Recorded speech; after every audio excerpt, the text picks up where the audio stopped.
Capítulo 18. La batalla de Eagle Reach. 8 de diciembre de 1774. 23 horas. Base aérea Eagle Reach, Torre AT-7. Las estrellas danzaban en el abismo oscuro del cielo nocturno y una brisa fría soplaba desde la playa distante. La luna colgaba baja, apenas una astilla en el firmamento, un cuarto creciente. Lo único en lo que ella podía pensar era en su hogar. Si tan solo la situación no fuera tan sombría. Dentro de la torre AT-7, el ambiente era moderado. Un puñado de operadores de radio monitoreaban sus estaciones en silencio. El suave zumbido del radar y el parloteo de las señales de radio llenaban el espacio, un ruido de fondo que se grababa en la memoria. La coronel Ayla Stanley estaba de pie junto a las consolas, escuchando atentamente su radio portátil, que descansaba sobre los controles de la ACT. Música clásica fluía de la bocina, interrumpida ocasionalmente por boletines de noticias de Aetesian Radio News. Un jazz suave sonaba desde Florian Radio, una estación allá en la República de Gilon.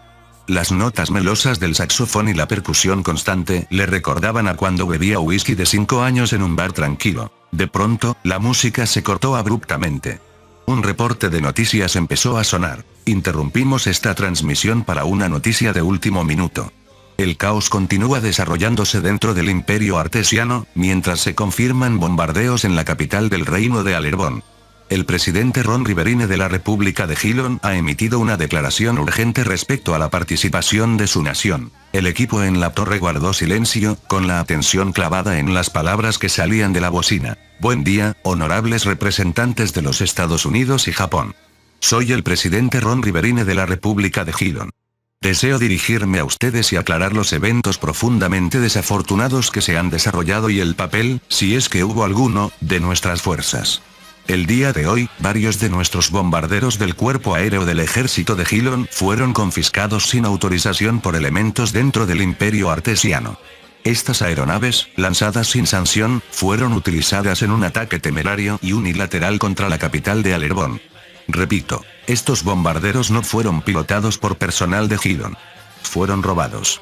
Si bien esto representa una brecha catastrófica del protocolo, la situación se ha agravado por la escalada impulsiva y agresiva del gobierno artesiano. Los oficiales de alto rango habían aprobado únicamente operaciones limitadas en coordinación con nosotros, operaciones que ahora han sido violadas flagrantemente. Habrá consecuencias por esta ruptura de la confianza. Estamos consternados por las acciones artesianas y estamos tratando este asunto con la mayor gravedad. Se han emitido órdenes inmediatas a los cazas del Cuerpo Aéreo del Ejército de Gilon para interceptar y neutralizar cualquier aeronave no autorizada. Los sistemas antiaéreos terrestres también han sido activados para atacar cualquier aeronave con insignias de Gilon que opere fuera de la cadena de mando adecuada. Gracias. ¡Qué maldito desperdicio de aire!, murmuró la coronel Ayla Stanley. Nuestros malditos embajadores son arrestados en Alerbón, y ahora nuestro presidente se inclina ante estas superpotencias. ¡Qué vergüenza! Apretó los puños. Su ira no era solo contra el presidente, iba dirigida a todo el fracaso de la diplomacia. Si yo hubiera estado en Soyan, habría detenido ese maldito arresto domiciliario. Hemos trabajado demasiado duro para construir influencia en el Imperio Artesiano, y ahora todo se está desmoronando por nada. Malditos burócratas sentados en sus sillones, pensando que todo lo que hemos hecho no tiene sentido. Perder esta única posición será su mayor error. Y Dios no lo quiera, esos bastardos de Valeria pronto tomarán el control de la quinta civilización. Durante todo el calvario, los artesianos no habían lanzado un contraataque formal contra los rusos, japoneses o estadounidenses. Incluso después de que surgieran informes sobre el robo de sus aeronaves, Ayla seguía sintiéndose inquieta respecto a esa gente. La pista y la base aérea se habían vaciado notablemente tras la retirada de la Fuerza Aérea Artesiana de regreso a la capital. La mayoría de sus fuerzas permanecían allí, y por un momento, sintió que algo grande estaba por suceder en esta base, especialmente después de 5 días de bombardeos sobre el reino de Indoe.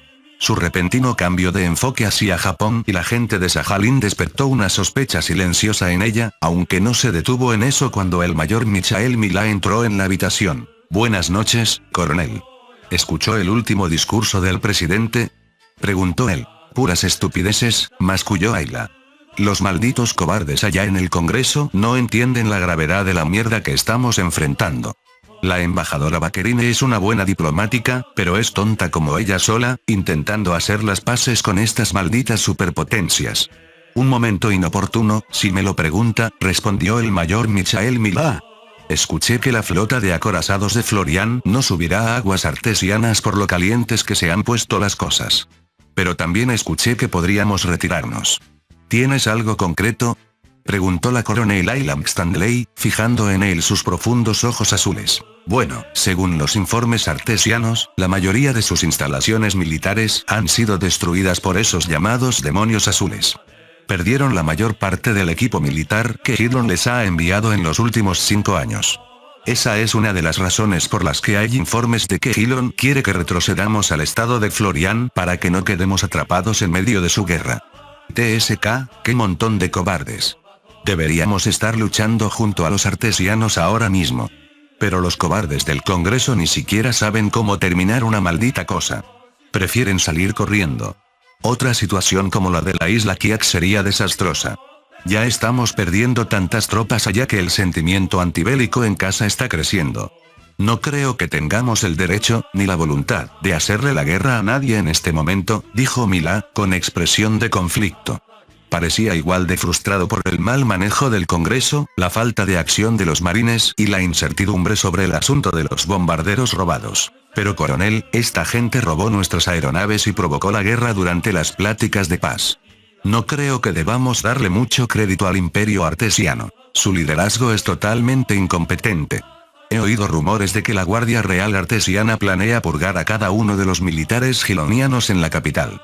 Recibí información de inteligencia cercana de la embajada, la voz de Milá se fue apagando. Ayla se burló.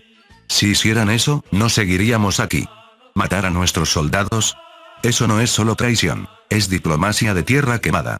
Una forma terrible de quemar cualquier oportunidad de relación. La coronel Stanley se detuvo, con los ojos entrecerrados por el disgusto. Pero lo que es aún más enfurecedor es cuánto crédito le dio nuestra administración a Baquerine, presionando por pláticas de paz con Alerbón, Japón y esos llamados Estados Unidos de América, precisamente el mismo día de una escaramuza fronteriza entre Aetesia y Alerbón, nada menos. Gourmet está entrando en pánico ahora, preguntándose si alguna vez confiaron en nosotros en primer lugar. Escupió al suelo. No estaríamos en esta maldita posición si los representantes de Baquerine simplemente hubieran aguantado por un alto al fuego real en lugar de salir corriendo hacia un mundo de fantasía diplomática. La paz no ocurre en el vacío, y ahora todo se está viniendo abajo. Al carajo con esta mierda. El mayor Michael Milá entendió su frustración en este momento de crisis y le dio un momento de silencio. Ayla se sirvió un trago de licor ilegal, Monsine, mientras la noche se profundizaba en el abismo.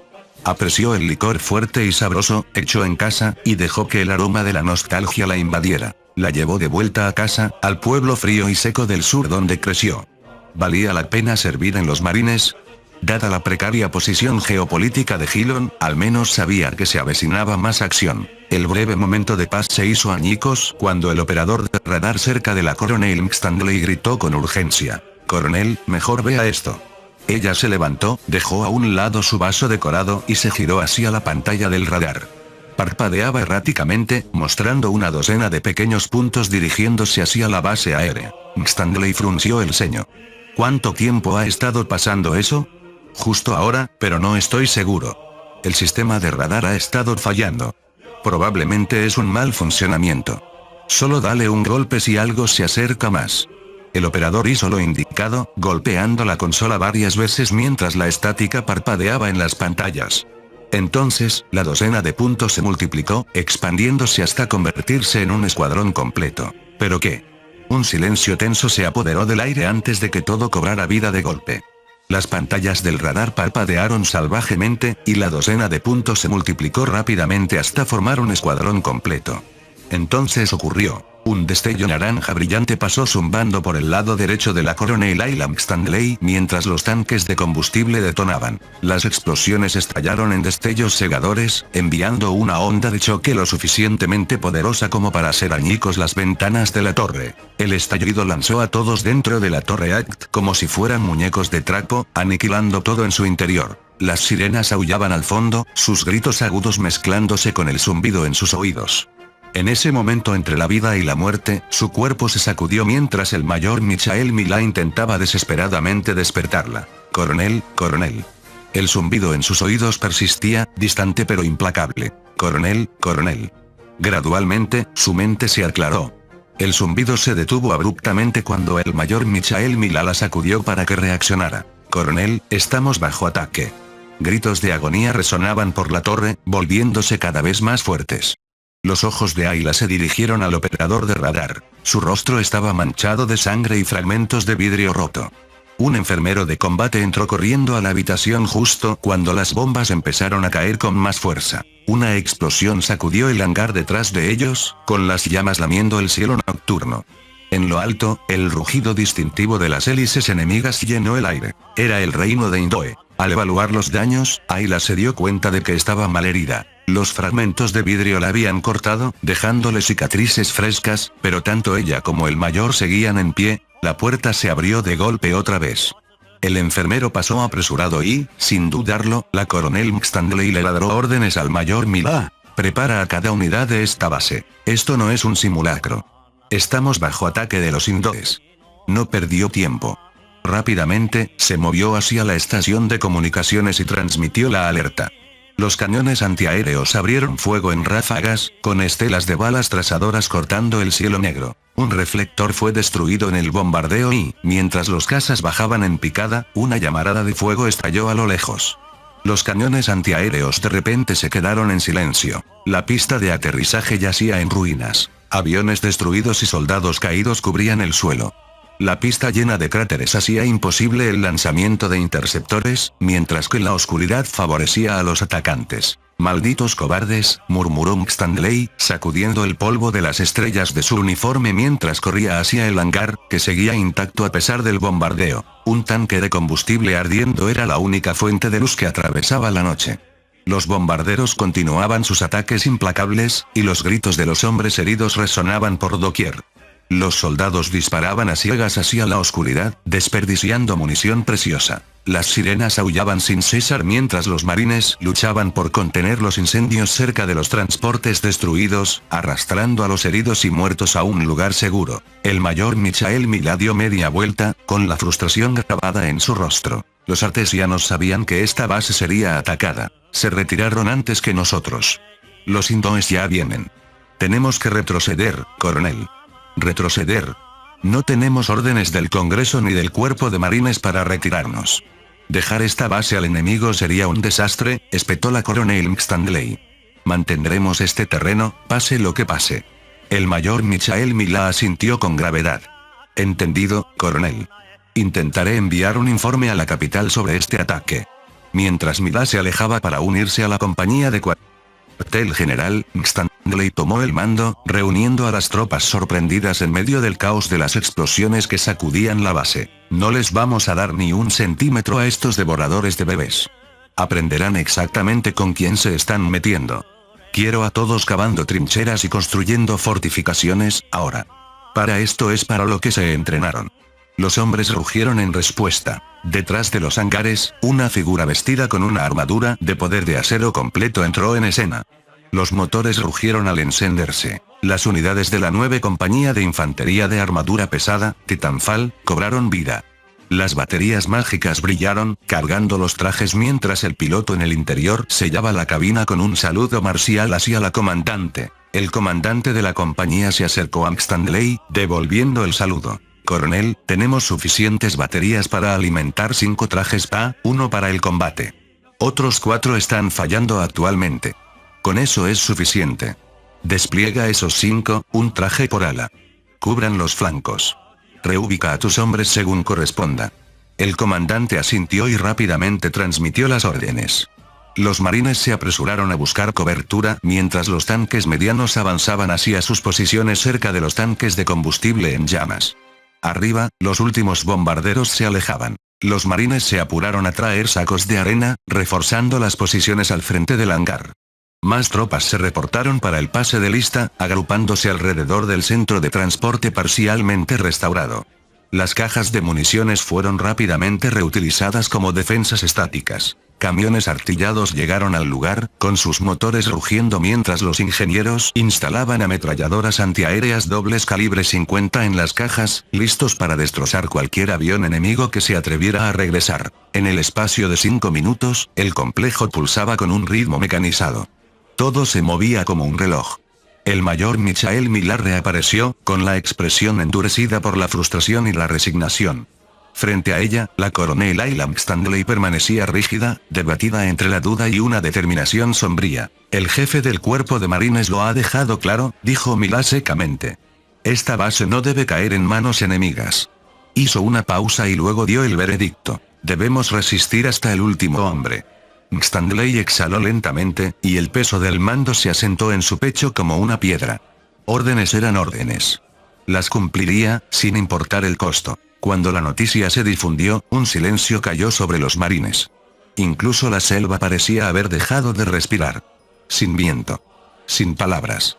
Solo el chirrido distante de las aves y el rascado de los insectos en la maleza. Entonces, ¡pam! La oscuridad se tragó el hangar. Los incendios de los tanques de combustible afuera parpadearon como linternas arrojadas en una tormenta. Los marines jadearon mientras sus ojos se ajustaban. La confusión y el pánico crecieron como una marea. Por un momento, nadie habló. El silencio se rompió con una respiración agitada, y luego la voz aguda de la mayor Millar. Coronel. Se fue la luz. ¿Cree que los indoes le dieron a nuestro generador? ¿Cómo carajos voy a saber? Un grito la interrumpió. Hostiles acercándose. Centro al frente. La voz de un sargento de los marines resonó y las armas se levantaron de golpe. La coronel Stanley y la mayor Millar prepararon sus subfusiles. Los tanques medianos S-3M rugieron al posicionarse detrás de los hangares y luego guardaron silencio. Nada se movía. La base contenía el aliento. Y entonces los vieron. Ojos. Docenas. Cientos. Miles. Brillantes, sin parpadear, observando fijamente. En el borde de la luz del fuego, donde el humo se encontraba con las sombras, emergieron formas. Siluetas peludas, formas corpulentas y figuras agachadas listas para saltar. Los hombres bestia de Indoe habían llegado. Observaban en silencio desde la oscuridad, formas monstruosas medio ocultas, armas en mano, con el aliento humeando en la noche fría. Algunos marines levantaron sus rifles, listos para disparar. Otros se quedaron congelados, temblando. Maldiciones masculladas, jadeos, oraciones susurradas. Las tropas más jóvenes miraban, pálidas y con los ojos muy abiertos. Entonces vinieron los aullidos.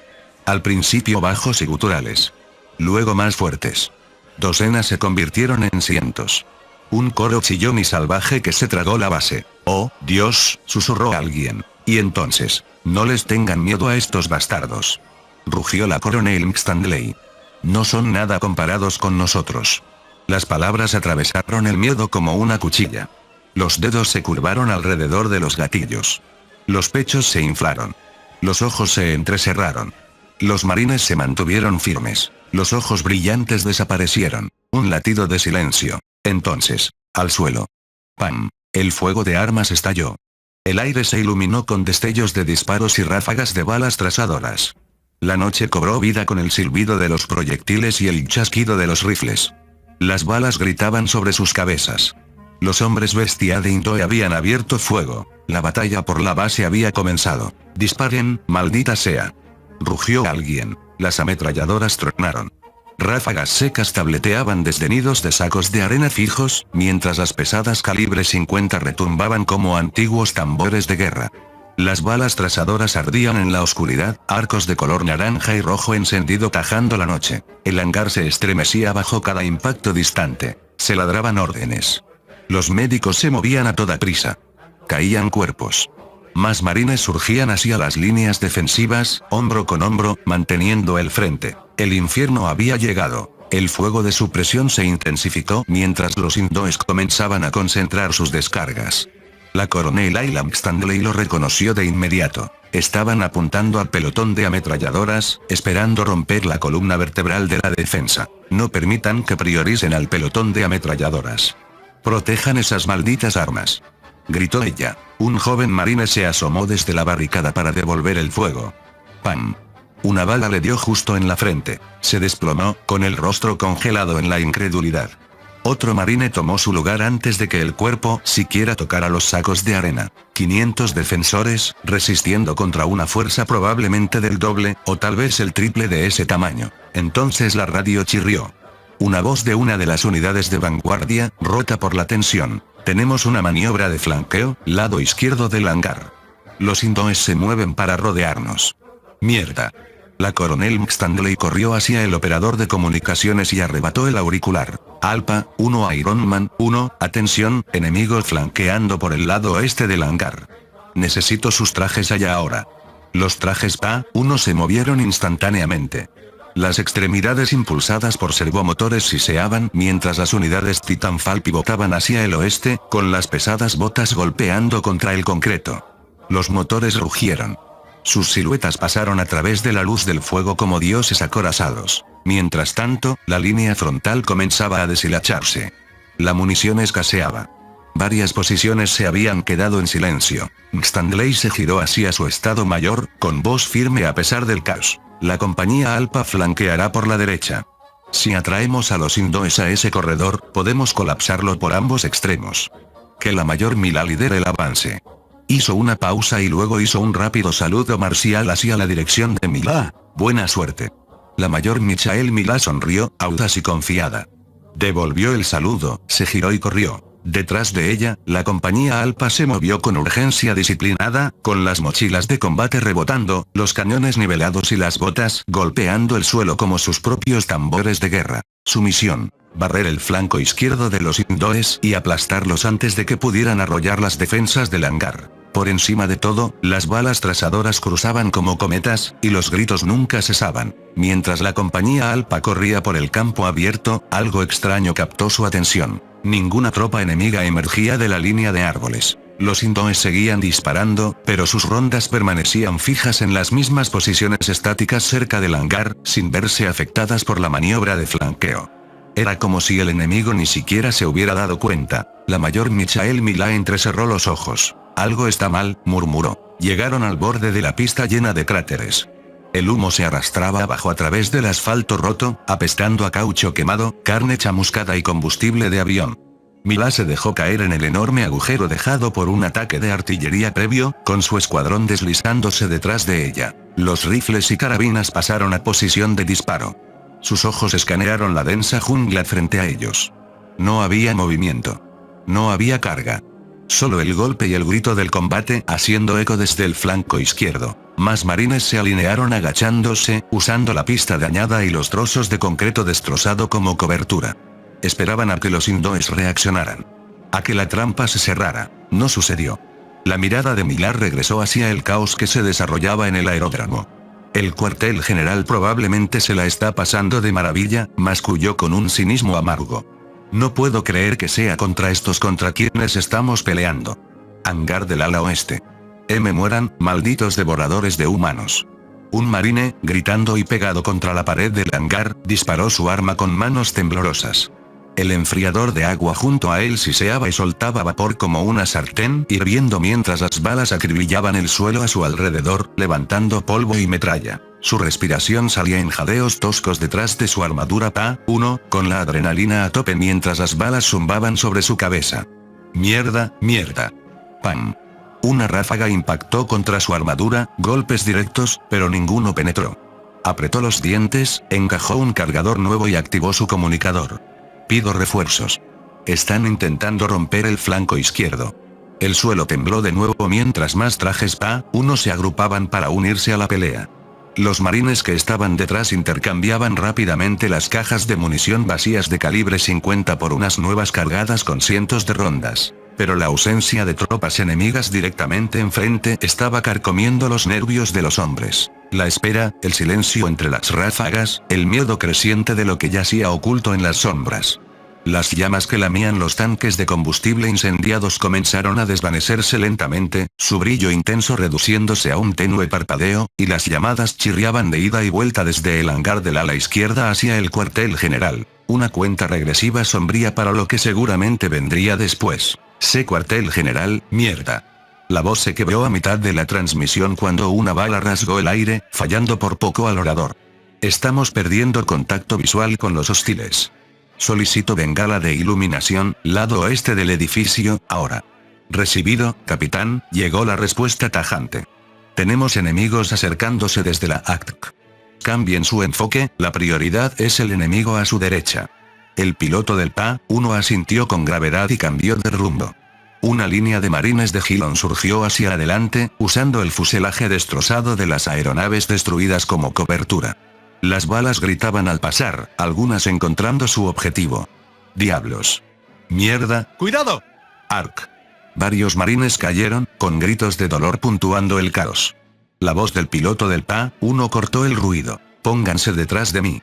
Retrocediendo, el traje acorazado recibió el impacto de la mayor parte del fuego entrante.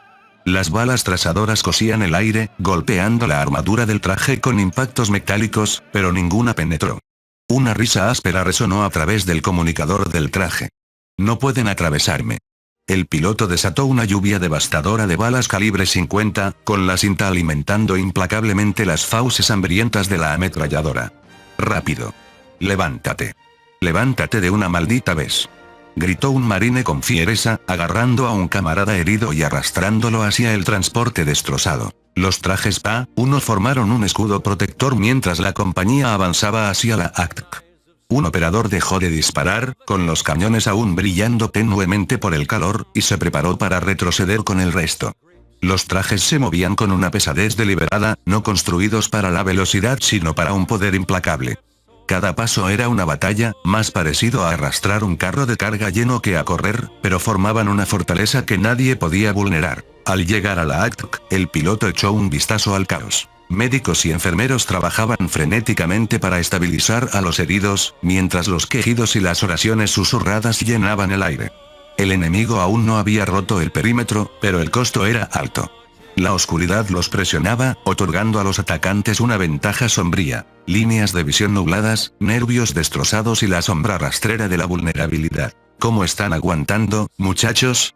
La voz del operador del PA-1 retumbó a través del altavoz externo, mecánica y resuelta. Un comandante de los marines cercano, ensangrentado y con el rostro sombrío, respondió sin dudarlo. Nada bien. Acabo de perder a 5 hombres. Nos falta un ametralladorista y apenas mantenemos este sector con lo poco que tenemos. Necesitamos más trajes PA-1 aquí, ahora. El piloto exhaló con fuerza, con el siseo de los servos susurrando detrás de su casco. No había tiempo para discusiones. Se armó de valor y luego se movió hacia la ventana reforzada, seguido por un pequeño grupo de marines. Un francotirador subió a la torre. Los rifles fueron recargados con rapidez y eficiencia. El comandante de los marines recibió una actualización chirriante del operador de radio justo cuando llegaba la coronel McStanley. Capitán, habla la coronel McStanley. ¿Llegaron sus marines a la ACTC? El equipo Bravo confirma que estamos en la ACTC. Solicitando. La radio se cortó. Negativo, capitán. No vienen refuerzos. Estamos solos. Mantengan esa posición. La mayor mila está flanqueando al enemigo. Estoy enviando un tanque mediano S-3M a sus coordenadas. Un grito de alegría estalló entre los marines. Viene un tanque, muchachos. Pero justo en ese momento, un disparo resonó. ¡Pam! Un marine recibió una bala a través de la ventana. ¡Mierda! Sin dudarlo, el piloto del PA-1 se lanzó, arrastrando al marine caído lejos de la ventana. Desató una ráfaga ensordecedora de su ametralladora pesada hacia la oscuridad, con las balas trazadoras pintando arcos mortales. El fuego enemigo rebotaba en la armadura con ruidos huecos. ¿Acaso hemos derribado a uno solo de estos bastardos?, exigió el piloto, escaneando el caos. Nadie respondió. Sacudieron la cabeza. El silencio era lúgubre. El aliento del piloto empañaba el interior del casco. El agotamiento era palpable en su voz. No dejen que estos hijos del infierno los quiebren. Muéstrenles cómo son el fuego y la furia. Entonces, de repente, la noche explotó en luz. La bengala se encendió en lo alto, un estallido cegador más brillante que el sol mismo.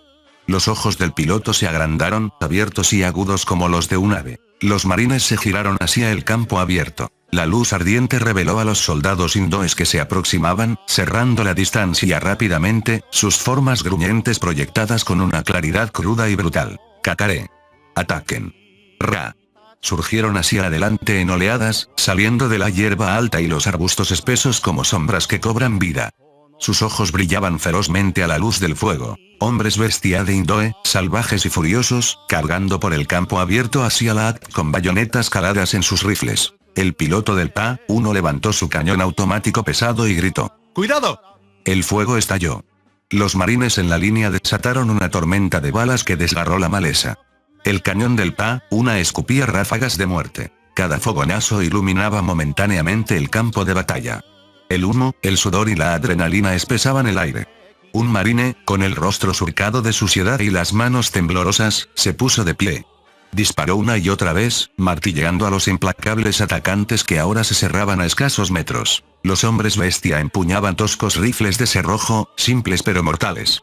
Sin embargo, el fuego semiautomático de los marines los repelía, brutal e inflexible en aquel combate cercano y letal. «Mueran, bastardos», gritó el marine, vaciando su último cargador mientras el enemigo se le echaba encima. Los cuerpos caían al suelo, con la sangre empapando la hierba. La noche ardía con el fuego de las armas. Los disparos del operador del PA-1 tronaron hasta que, de repente, clic. «Vacío», maldijo entre dientes, con el rugido de la batalla tragándose su voz. No quedaban cintas de repuesto. La noche solo se volvía más oscura. «Mierda», gritó. «Alguien tiene calibre 50. Un marine cercano le respondió a gritos, con el pánico impregnado en su voz. «Negativo. Las monturas de la 50 también están secas». El estómago del operador se apretó. Si esta posición caía, todo el flanco se desmoronaría. Su traje PA-1 había aniquilado a docenas de hombres bestia, pero ahora, con su cañón vacío, era solo un blanco en un ataúd de acero caminante.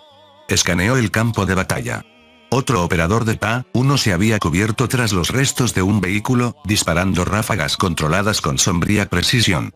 El primer operador corrió hacia él. Los servos aullaban y cada paso sacudía su armazón como martillazos dentro de un tambor. «Vuelvo al cuartel general por más munición», bramó. «Cubre a los marines». El otro piloto asintió secamente, posicionándose ya para escudar la línea. Sin mirar atrás, el operador dio media vuelta y cargó. Atravesó el terreno sembrado de restos. Un avión accidentado humeaba cerca, proyectando un resplandor vacilante. Las balas silbaban y soltaban chispas al rebotar en su traje. Tim, dim, tim. Los disparos destrellaban desde la línea de árboles. Las balas impactaban contra él como puñetazos, golpeándolo, pero sin lograr penetrar. Aún así, siguió corriendo. En el cuartel general, un marine de la reserva lo vio venir y se apresuró hacia él.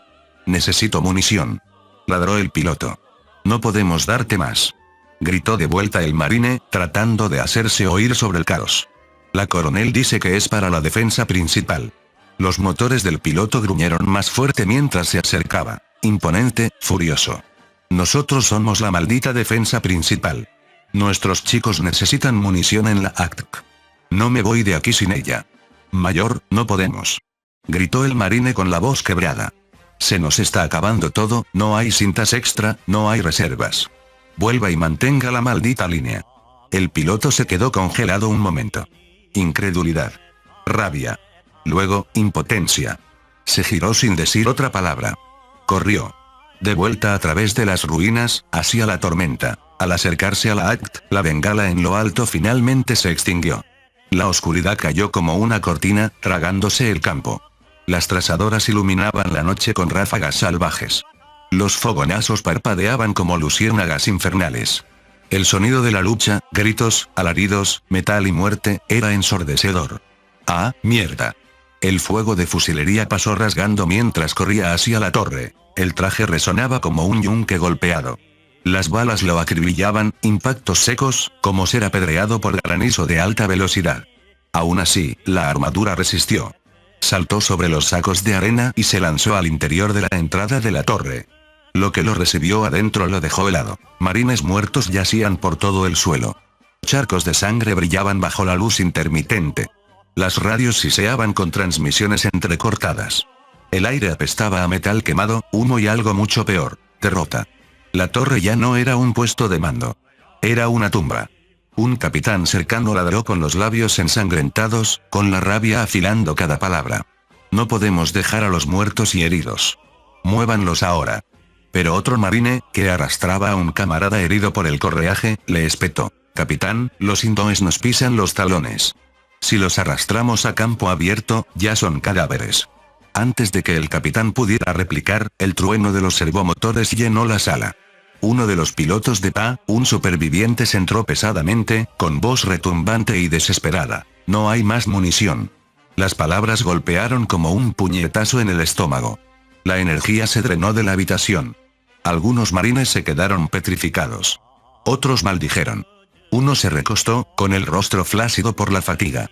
Al diablo con esto. Somos blancos fáciles. Tenemos que salir. Ahora. Entonces, clomp, clomp, clomp, pasos sobre las escaleras metálicas. Un equipo de francotiradores emergió, cubiertos de tierra y sangre. Su líder parecía vacío, con los ojos hundidos como si no hubiera parpadeado en horas. El pelotón de ametralladoras fue aniquilado, dijo con voz ronca. Los eliminaron uno por uno. El capitán se giró bruscamente. ¿Qué? ¿En esta oscuridad? Eso no es posible. El francotirador ni parpadeó. Tienen un tirador. Gran calibre. Miras nocturnas. O algo peor. Magia, tal vez. No vimos ni el destello de la mira antes de que nuestros chicos cayeran. La expresión del capitán se ensombreció. Se giró hacia el otro piloto de PA-1, que permanecía como un coloso en medio de la sala. Esos rifles atravesarán tu armadura si no te mueves rápido. No eres invencible. El piloto gruñó, sacudiendo la cabeza. Eso es basura. Los indoes no tienen óptica nocturna ni fijación mágica de objetivos. Eso no es equipo estándar. Parece que ahora sí lo es, murmuró el capitán con amargura. Se giró y caminó hacia el centro de la sala, alzando la voz. Compañía 1, retirada. Reagrúpense en el cuartel general. Este puesto está comprometido. Silencio. Y luego, quietud. Nadie protestó. No hubo bravuconería. Solo aceptación. Cada marine en la sala lo entendía ahora. Esto no se trataba de ganar la noche. Se trataba de sobrevivirla. Uno por uno, se reunieron cerca de la salida trasera de la instalación, lo que quedaba de ellos. El hangar todavía estaba a una larga carrera de distancia. Terreno abierto. Sin cobertura. Cada paso sería una apuesta. Y el enemigo estaba observando. Esperando. El piloto del PA-1 apretó el agarre sobre el acero frío que lo rodeaba. Alguna vez se había sentido como un dios dentro del traje. Ahora, se sentía como la última pared entre el enemigo y el colapso total. El capitán dejó caer su última granada de humo. Los demás hicieron lo mismo. Columnas de humo espeso y asfixiante sisearon en el aire, ocultando las ruinas bajo una marea gris. A través de la estática, una voz gritó desde el comunicador de la mayor mira. Hostiles acercándose. Solicitó apoyo inmediato. Las llamas se filtraban a través de los edificios destrozados detrás de ellos. La transmisión se cortó abruptamente. Vayan, vayan, vayan. Rugió el capitán. Los marines se lanzaron hacia adelante, arrastrando a los heridos, con las armas bajas y las botas golpeando con fuerza contra la tierra. La AC se había perdido, convirtiéndose en solo otro puesto destruido en una guerra que estaban perdiendo. El capitán se mantuvo firme hasta que el último rezagado pasó a su lado, barriendo con la mirada el corredor asfixiado por el humo que acababan de abandonar. Quedaban 3. El capitán y los 2 PA-1 restantes. Uno de los pesados trajes cojeaba, escupiendo combustible negro y con los motores aullando bajo la presión.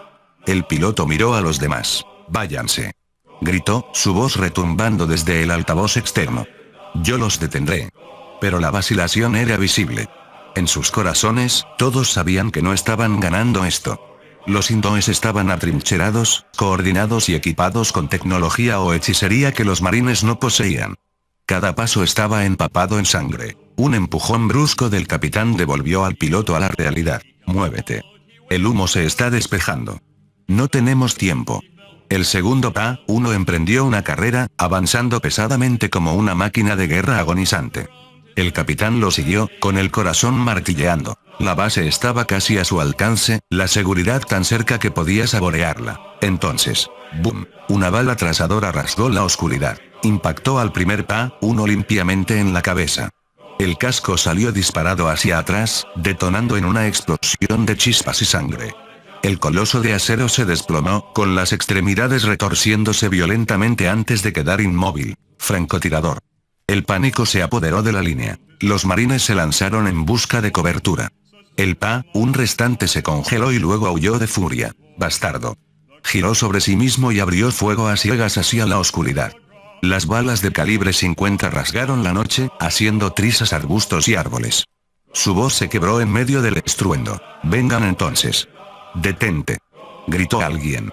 «Harás que te maten». Pero no se detuvo. El cañón brillaba al rojo vivo. El arma se atascó a mitad de la ráfaga. Clic. Atasco. Siseo. Mierda. Boom. El segundo disparo del francotirador restalló como un trueno. El casco del PA-1 estalló como una fruta, salpicando sangre y circuitos sobre la tierra. El armazón masivo se derrumbó junto a su hermano. Siguió un silencio. Un silencio aturdidor y nauseabundo. De 5 trajes, 3 habían regresado originalmente. Ahora solo quedaba uno, y ese no iba a volver. Las comunicaciones explotaron en pánico. Nos están haciendo pedazos. Están en los malditos árboles. ¿De dónde carajos están saliendo? El capitán no esperó. Corrió, fuerte. Rápido. Con la adrenalina impulsando cada paso, el corazón palpitando y las piernas gritando de dolor.